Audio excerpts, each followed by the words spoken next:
at that graph, that blue line is the current situation, at least when I sent that tweet out, and it's above the median. If you look at that graph, that heavy black line, that's the median. All right, let me get it up. Hold on, I just had it. There it is. Okay. So yeah, let's just dive into it. So the Bering Sea daily ice extent, 1978 to 79 to 2019 to 20, which was last winter. So we're looking at the 30-year average, 1981 to 2010 is the black line. And then, so go ahead, you dissect. Yeah, that's the black line. That's to be a little technical. That black line is the median. Okay, median is different from average. Oh, okay. So, median basically splits the data set into 50-50. So in other words, where that black line is, if you look at all the light gray lines, half of them are above it, half of them are below it. Because averages can be skewed. For example, let's say I have a bunch of numbers, 22,000, 38,000, that kind of stuff, and the range is from like 22,000 to 45,000, and I've got 20 entries, and I want to calculate an average. Okay, I can, you add them up, divide by 20, get your average. But now let's say at the end of all of that, I have a value that's 210,000. That's going to do what to the average? That's just going to yank it way over to the right. Whereas if I do a median, then the median is the value that appears in the middle. Okay. And that gives you that median. I actually prefer using that as a better measure of central tendency. Yeah, and going back to just like the simple math of mean, median, and mode, right? You take all the numbers and then you find the one in the middle. Right, it's just as simple as that.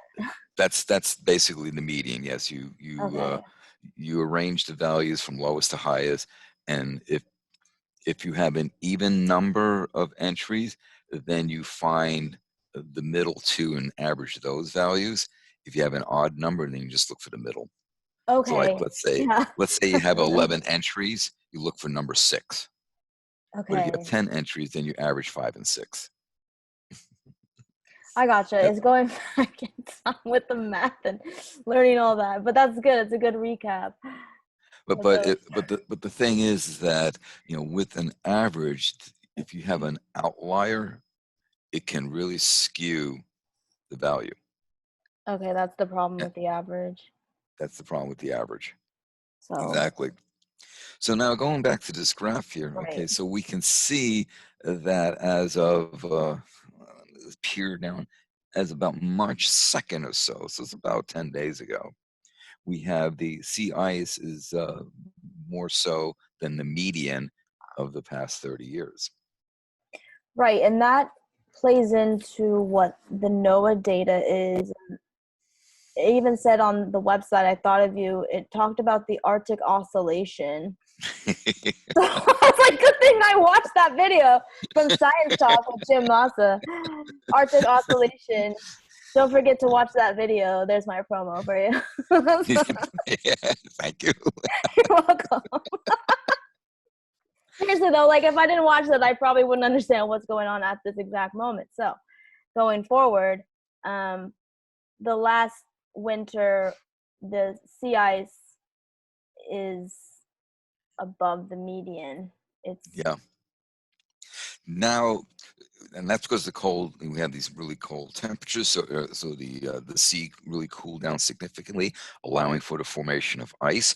But in many ways, this is going to bode well later in the year when the ice starts to melt back, because as we've discussed before, you get that ice edge productivity, which is really critically important. In fact, I'm working on a report that looks at ice edge productivity issues. Okay. I've got that kind of in the queue. Yeah, I know. But there's so much to talk about. I'm excited to hear. I know. I've got a backlog like, I know things are picking up. This is what yeah, from But spring. this is going to be this is going to be, you're going to have nice little ice edge productivity, which is actually a critical part of the Arctic Ocean ecosystem. So this is going to be good. Where before, when we had less and less ice, that curtailed the Arctic productivity, that harmed the Arctic Ocean ecosystem. You had less productivity, less, what we call secondary productivity, which is, going up to trophic levels.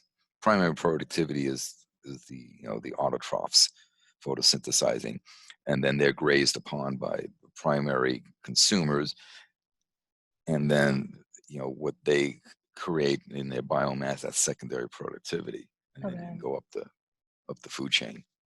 So, so this will be good come, you know, May, June, July. Okay, so this is a positive as a yearly stance, I guess. Like 1 year, this is a good year for the Arctic region. It's a good year for local productivity in the Arctic Ocean. Yeah, Okay. that would be my prediction. Looking at the ice extent. And then you compare what 2019-20 winter season was compared to the previous two winters in the region, which is the green line and the red line, and you can see there's a huge difference from March 1st a year ago and 2 years ago. It's almost like I don't want to say, should I say astronomical? Like there is a huge difference though.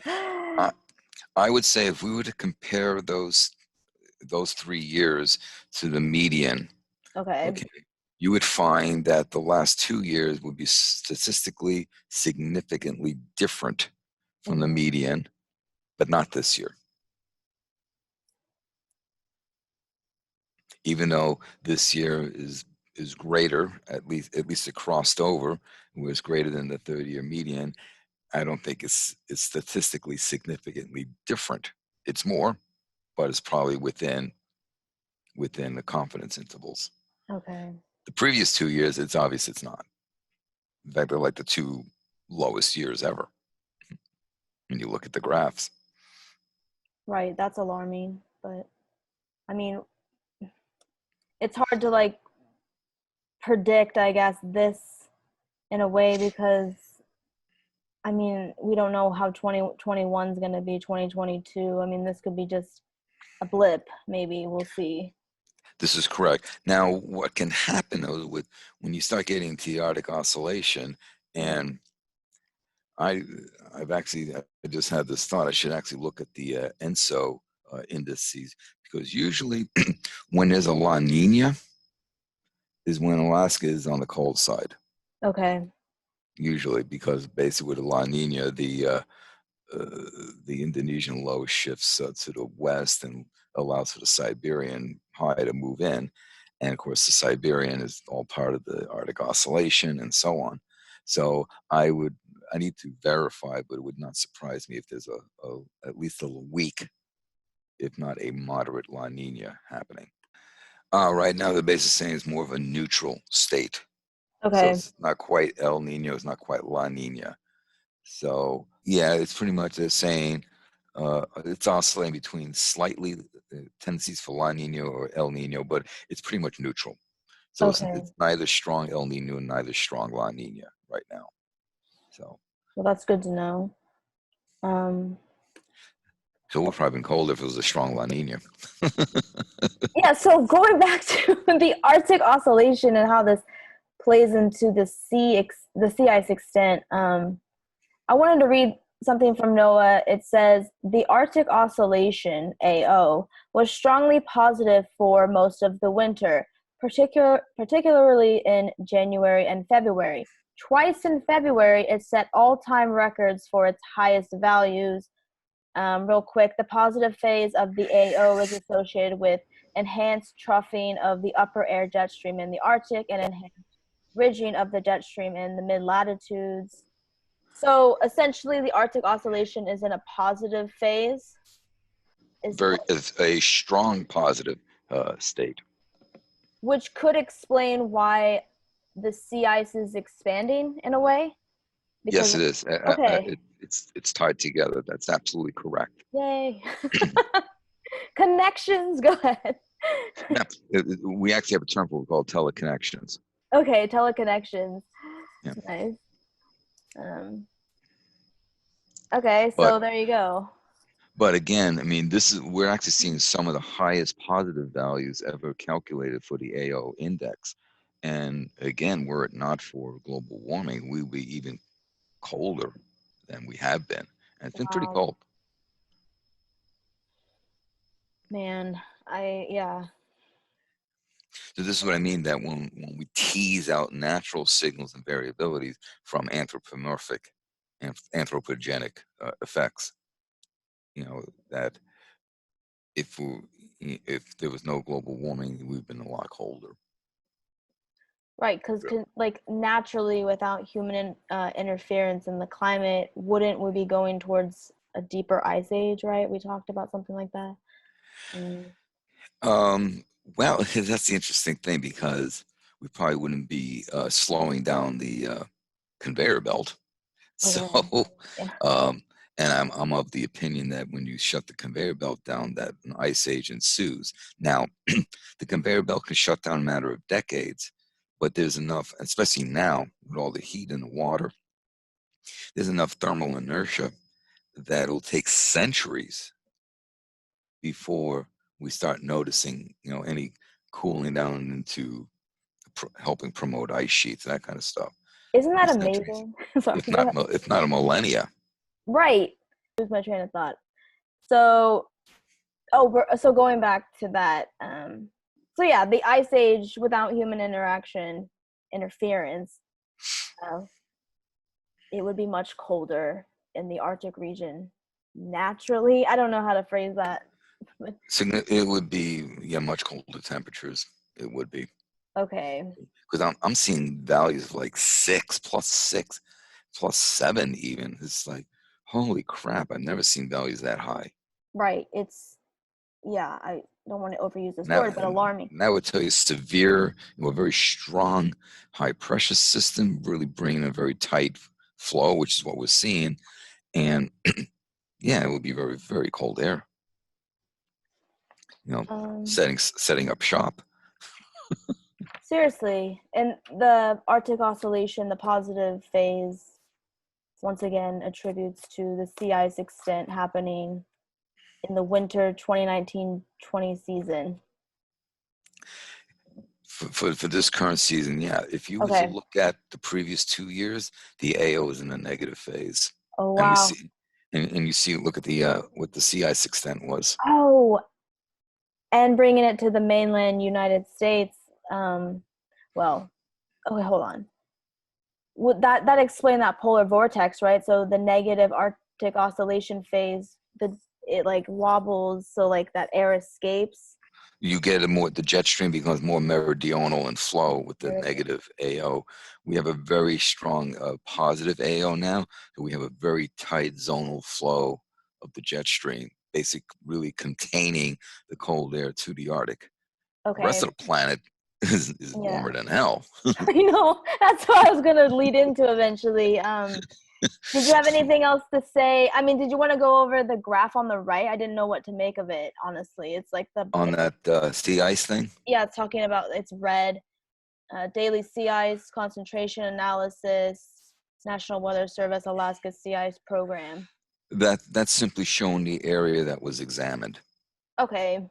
So Oh, that's interesting. Okay. Yeah. showing the area that they examined, that they're basing the graphs on. That's satellite images looked at that region in red to make the calculations of how much ice there is. Okay. I gotcha. That's But yeah, I mean, when you look at the two previous years, 18, 19, 17, 18, when you look at those 2 years there, okay, you go back into the AO, you'll see the AO was negative. okay. Then we have a positive AO, and then we have, sea ice more so than the median. That makes sense. So that helps explain those lines a little better. Yeah, and so it's tied together. You know, now we have a positive AO.